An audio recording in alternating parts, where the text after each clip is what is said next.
అయోధ్యలో రాముల వారిని వదిలి వెళ్తున్నామనే బాధ మనసులో ఉన్నా సరే కుంభమేళాన్ని చూస్తామనే ఆనందం కూడా ఉంది. నార్త్ సైడ్ వచ్చి ఇడ్లీ దోశ పూరి అనుకున్నారంటే దెబ్బైపోయారే. చట్నీలు మళ్ళా ఉండవు, అస్సలు బాగోదు. సో నాలాగా మంచిగా పరోటాలు తినండి, అద్భుతంగా ఉన్నాయని చెప్పడం అయితే గ్యారంటీ.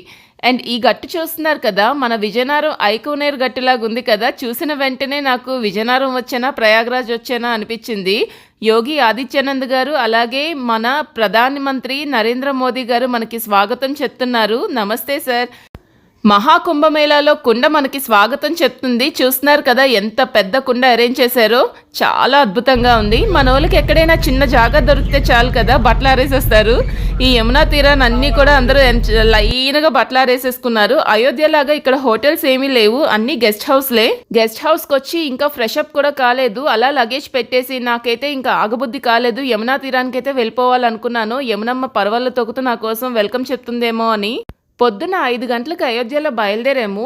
సో దారిలో ఒకసారి బ్రేక్ఫాస్ట్కి ఆగాము. అండ్ తర్వాత ఇంకా డైరెక్ట్గా ప్రయాగ్రాజ్కి వచ్చేసాము. ఇక్కడికి వచ్చేసరికి ఒక 2 అలా అయిపోయిందనమాట.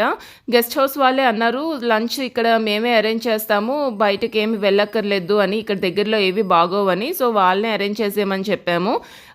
అండ్ ఇక్కడ అంతా ఈ లైన్ అంతా కూడా మొత్తం ఈ పూసల దండలు ఇవన్నీ చాలా చాలా బాగున్నాయి.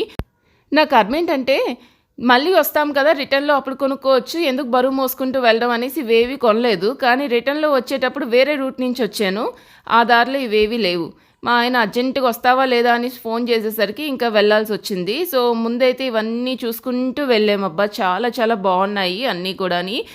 ఎవరికైనా మంచిగా ఫ్రెండ్స్కి వీళ్ళకి వాళ్ళకి తీసుకునేది ఉండే, కానీ మిస్ అయిపోయాను.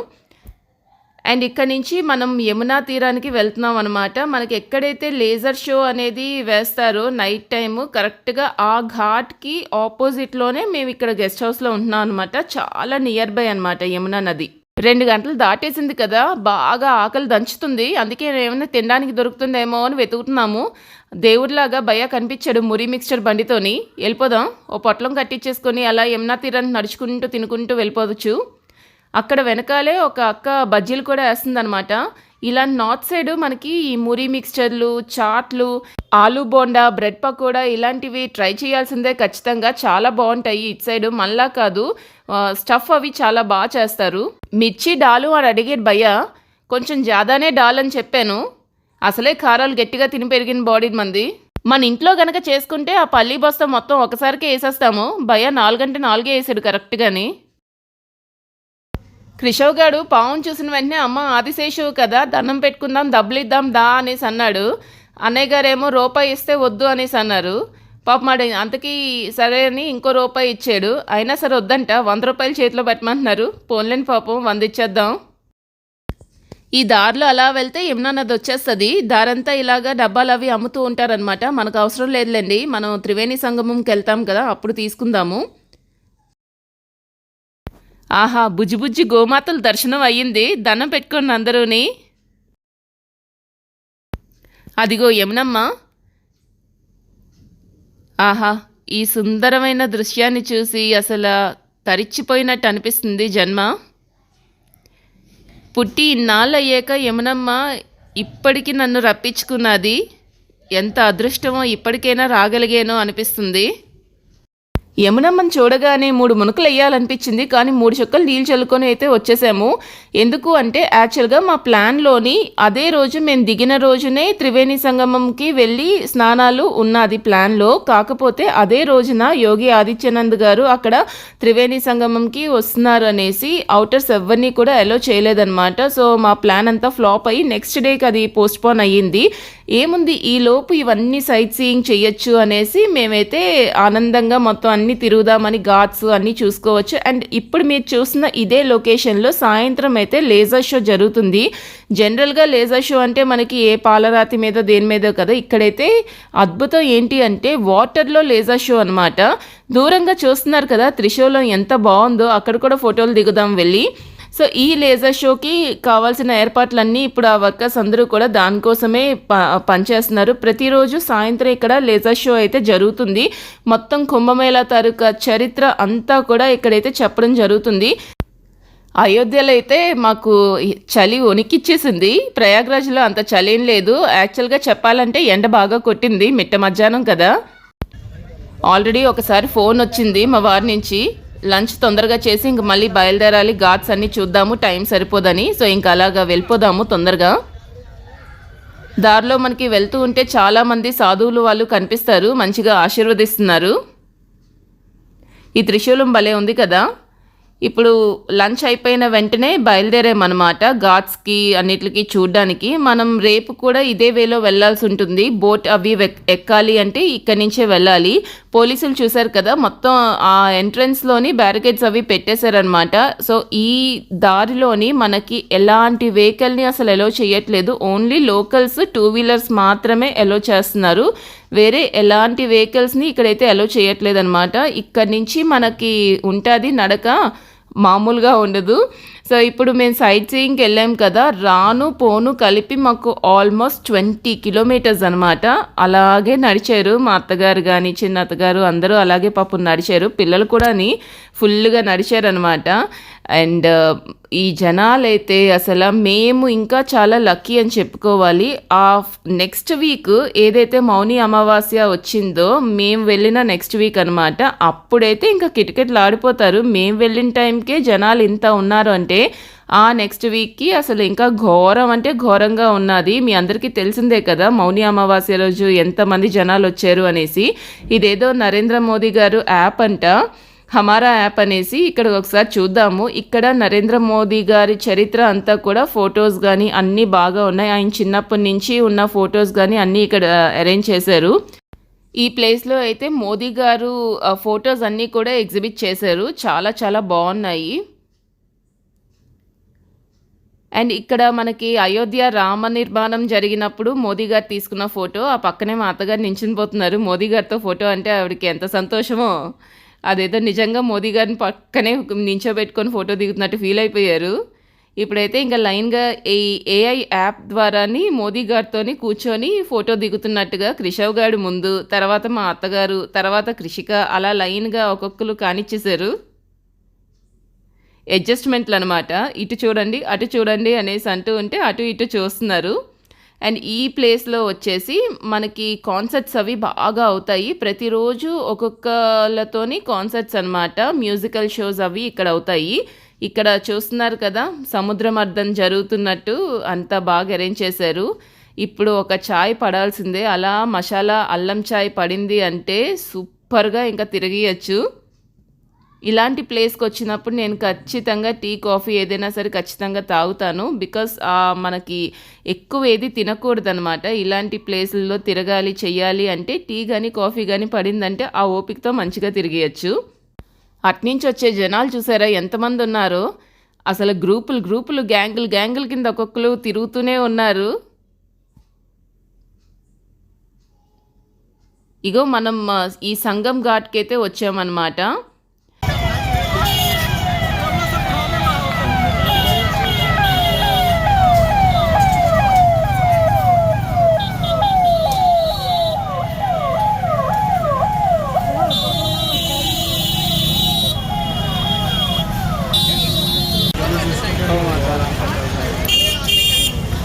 ఈ పర్టిక్యులర్ ప్లేస్‌లోని హోమాలు అవి అవుతాయంట.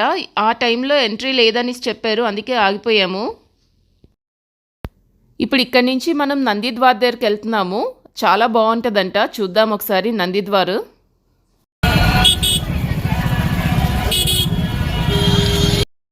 అబ్బా! ఈ బ్రిడ్జ్ గానీ అన్నీ ఎంత అద్భుతంగా ఉన్నదసల. ఈ దారంతా చూసారు కదా! మొత్తం గడ్డి పరిచారనమాట. దీని మీద పడి దొర్లినా మనకి ఇసక గానీ ఏమీ అంటదు. అండ్ ఇక్కడ సిమెంట్ బస్తాలు చూసారు కదా! లక్షల లక్షల సిమెంట్ బస్తాలు ఎక్కడికక్కడ ఏసి నీట్‌గా చేశారు. ఇంత మంచిగా గవర్నమెంట్ చేస్తున్నా కూడా ఇంకా కొంతమంది గవర్నమెంట్ మీద పడి ఏడ్చే వాళ్ళు ఉంటారు చూసారా? వాళ్ళని ఏ నోటితో తిట్టాలో నాకైతే అర్థం కాదసల. అది వాళ్ళ కర్మ అని వదిలేయాలి అంతే తప్పించి ఇంకేం చెయ్యలేము, మార్చలేము అలాంటి వాళ్ళని. అండ్ చాలా రీల్స్‌లో నేను కొన్ని రీల్స్‌లోని వాష్‌రూమ్స్ అవి బాలేదు ఇలా చూశాను.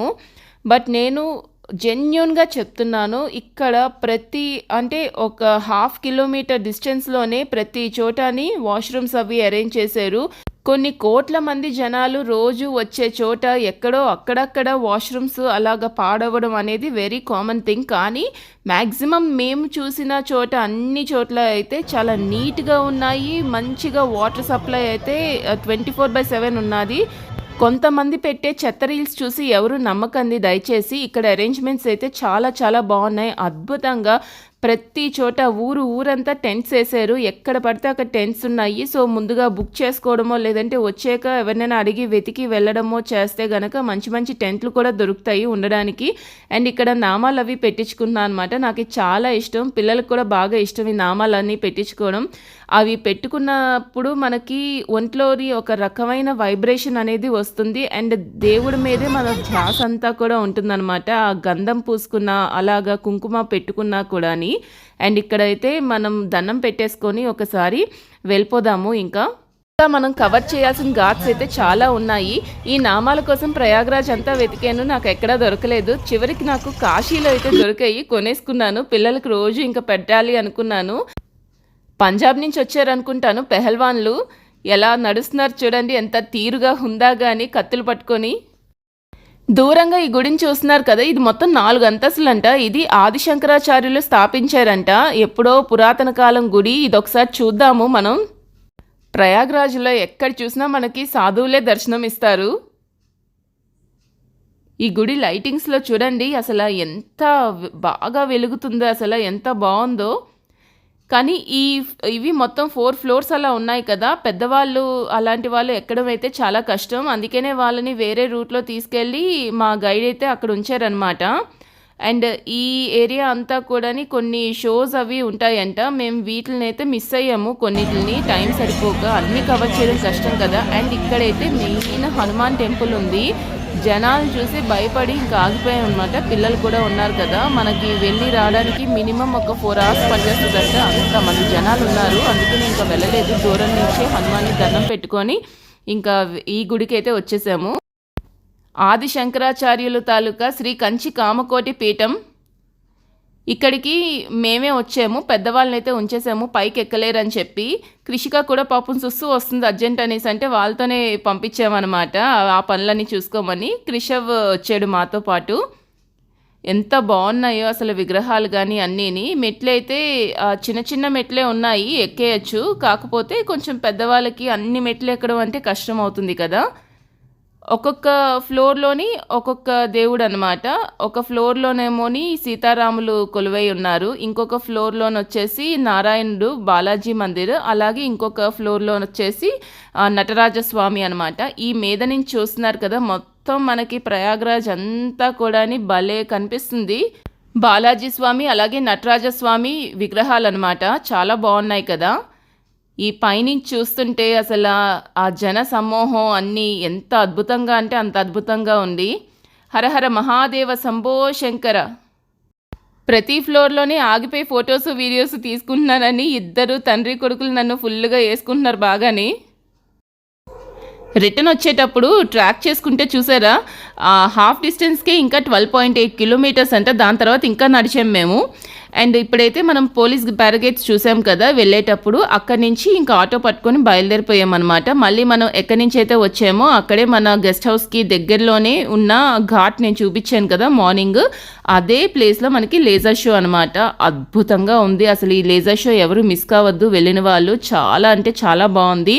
మొత్తం కుంభమేళా తాలూకా చరిత్ర అంతా కూడా చూపించారనమాట. వాటర్లోని ఇంత క్లియర్గా చూపించడం నిజంగా ఒక అద్భుతం అనే చెప్పాలి. ఇదంతా నేను ఒక సెపరేట్ వీడియో కింద చేసి పెట్టాను, ఆ వీడియో అయితే నేను ఖచ్చితంగా ట్యాగ్ చేస్తాను. మొత్తం చరిత్ర అంతా ఉంటుంది.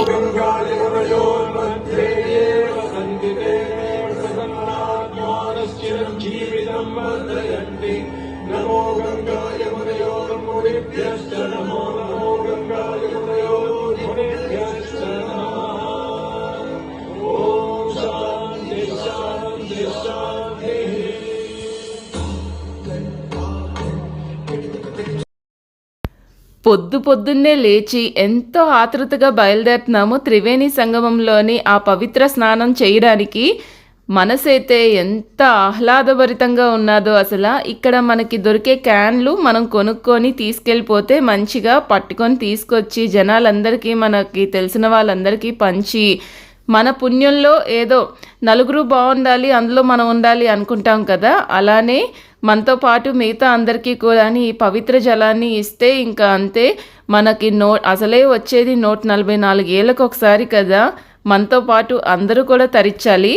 అండ్ మా పిల్లలైతే చూసి నేను నిజంగా చాలా ధన్యురాలను అయ్యాను. వాళ్ళు ఎక్కడ కూడా మాతో అసలు క్యాన్లు అవి ఏవి మోయనివ్వలేదు, వాళ్ళే మోస్తామని చెప్పి వాళ్ళే మోసారు. ఎంత దూరమైనా అసలు అలసిపోకుండాని అమ్మ నాకు కాలు నొప్పి అది ఇది ఏమి అనకుండా శుభ్రంగా నడిచారు. చాలా సరదాగా నడిచారు. పెద్దవాళ్ళని కూడా చేయి పట్టుకొని నడిపించారు. అరుణ మీద అరుణ కిరణాలు చూసారు ఎంత బాగా పడుతున్నాయో. ఇంకా మన బోట్ అయితే ఎక్కేసాము. ఇక్కడ మీరు గమనించారంటే ప్రతి బోట్లోని చూడండి ప్రతి ఒక్కరికి కూడా లైఫ్ జాకెట్స్ అయితే కంపల్సరీ వేసుకునే కూర్చున్నారు. గవర్నమెంట్ అయితే చాలా స్ట్రిక్ట్ రూల్స్ పెట్టారనమాట. ప్రతి ఒక్కరు కూడా లైఫ్ జాకెట్ వేసుకునే కూర్చోవాలి. ఇది నిజంగా చాలా నచ్చింది నాకైతే. జనరల్గా ఒక గంగా నదిలోనో యమునా నదిలోనో స్నానం చేస్తేనే ఒళ్ళు తరిచిపోతుంది, మనకి ఎంతో పుణ్యం చేసుకోవాలి అలాగా స్నానం చేయడానికి అనుకుంటాము. అలాంటిది ఇప్పుడు గంగా యమునా సరస్వతి కలిసి త్రివేణి సంగమంలోని వెళ్ళి స్నానం చేయబోతున్నాము. ఇంకెంత అదృష్టవంతులం అసలు. ఈ సూర్యకాంతి అలాగ నదిమే పడుతూ ఉంటే అసలు మెరుస్తూ ఎంత బాగుందంటే ఎంత ఆహ్లాదాన్ని ఇస్తుందో అసలు. ఈ ప్లేస్కి వచ్చాక ఇంకా ఫోను అండ్ ఈ మన రొటీన్ జరిగే లైఫ్ ఇవన్నిటిని పూర్తిగా మర్చిపోతాము. అసలు ఈ నేచర్కి మనల్ని మనం అంకితం చేసేసుకుంటాం అంతే. అసలు మనసుకైతే ఎంత బాగుందో ఈ పక్షులు కానీ అన్నీ అసలు ఎంత ఆహ్లాదాన్ని ఇస్తున్నాయో. ఇదిగో వచ్చేసాము మన త్రివేణి సంగమంకి. కరెక్ట్గా ఇదే ప్లేస్లోని ఒక ఐలాండ్ లాగా ఉంది. అసలు పిల్లలు కూడా ములగలు తెలుసా, అంత బాగుంది. చాలా నీళ్ళైతే స్వచ్ఛంగా ఉన్నాయి. తాతగారు మన వాళ్ళకి స్నానం చేయిస్తున్నారు. సో ఇంకా అలా స్నానాలు చేసిన వెంటనే మళ్ళీ మన బోట్ ఎక్కేసి వెళ్ళిపోవడమే. ఈ బోట్కి కూడా ఒక టైం లిమిట్ ఉంటుంది, మనం ఆ టైం లోపలే వచ్చేయాలంట. అందుకు తొందరగా స్నానాలు అవి చేసేసి మళ్ళీ బోట్ ఎక్కేసాము. స్నానాలు అయిపోయిన వెంటనే చక్కగా చేంజింగ్ రూమ్స్ ఉన్నాయి, మంచిగా చేంజ్ చేసుకొని రావచ్చు. కాకపోతే కొంచెం వెయిట్ చేయాల్సి ఉంటుంది, అంతమంది కోట్లాది జనం ఉంటారు కదా.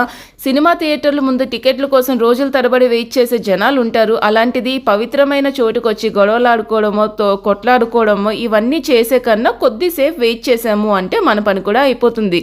సో ప్రశాంతంగా మన పని మనం చేసుకొని రావచ్చు. అంతేగాని దానికోసం గవర్నమెంట్ని నిందించడమో ఇదంతా తప్పు కదా. దయచేసి అలా ఎవరు చేయకండి, కొంచెం ఓపిక్గా వెయిట్ చేయాలి అంతే. వాటర్ కూడా ఇంత స్వచ్ఛంగా ఉండడానికి ఏంటంటే మన గవర్నమెంట్ ఎప్పటికప్పుడు వాటర్ని క్లీన్ చేస్తూనే ఉన్నదనమాట బోట్స్ ద్వారాని. సో ఈ వీడియో కనుక మీకు నచ్చితే కంపల్సరీ వీడియోని లైక్ చేయండి, షేర్ చేయండి, కమెంట్ చేయండి అండ్ ఛానల్ని సబ్స్క్రైబ్ చేసుకోండి.